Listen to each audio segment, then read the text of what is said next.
In Biden's view, he's always been doubted by pundits, faced skepticism from Washington insiders, and lacked support from Democratic donors. Despite low approval ratings and concerns about his age, Biden believes these don't reflect his true standing. At the start of a critical week, Biden's defiance is a core trait. "I'm getting frustrated by the elites in the party. Oh, they know so much more," he said in a surprise call-in interview on MSNBC. "Any of these guys that don't think I should run against me. Announce for president. Challenge me at the convention." Biden's comments, which echoed a letter to Democratic lawmakers that same day, showcased the determination driving him and his team during a political crisis. His closest advisors have long felt similarly doubted and dismissed. While Biden's life is marked by resilience in personal tragedy, his path to the Oval Office is defined by a relentless belief in his political, policy, and legislative strategies. His firm stance after the first presidential debate is unsurprising to those who know him well.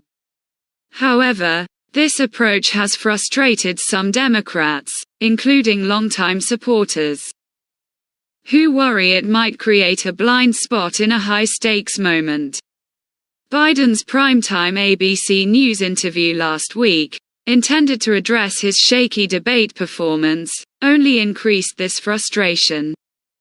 When asked how he'd feel if he lost to Trump, Biden replied, "I'll feel as long as I gave it my all, and I did the best job I know I can do. That's what this is about."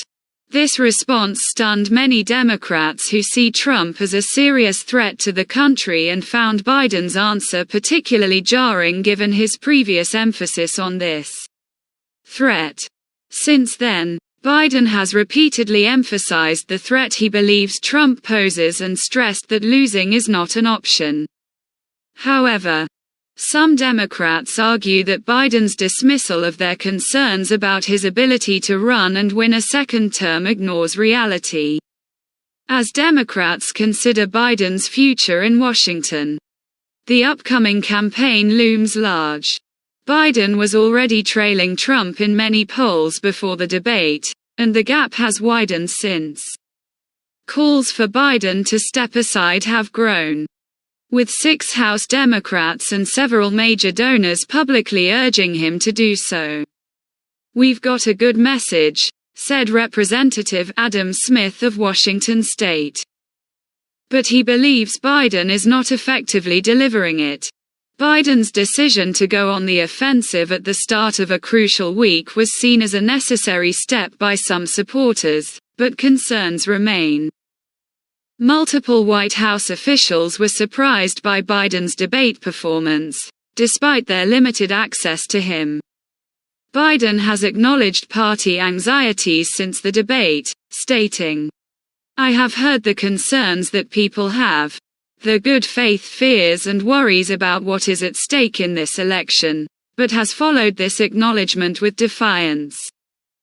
Several Democratic officials and donors noted this defiance in their conversations with Biden following the debate.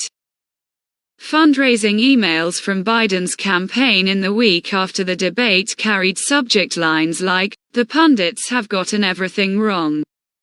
Biden emphasized it was time to move forward and focus on defeating Trump. This message, delivered at a critical moment in the 2024 campaign, was strategic. Democratic lawmakers were set to meet and discuss Biden's political standing, fitness for a second term, and the possibility of a new nominee. Biden's explicit call to turn the page sent a clear message to those questioning his candidacy: he isn't going anywhere. His closest advisors cite numerous examples of Biden proving doubters wrong over the past decade, from his deliberations about a 2016 campaign to his surprising success in the 2020 primaries.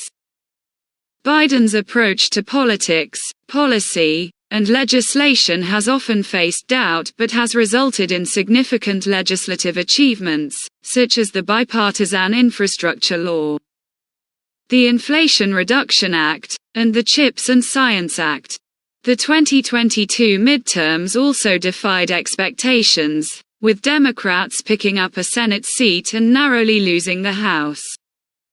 Despite concerns over his age, Biden's decision to run for re-election was less a debate and more a formality. When asked about concerns, he confidently responded, "Watch me." His steadfast belief in his agenda and ability to defeat Trump again remains unshaken. "The bottom line here is that we're not going anywhere. I'm not going anywhere," Biden said on MSNBC. "I wouldn't be running if I didn't think I was the best candidate to beat Donald Trump in 2024.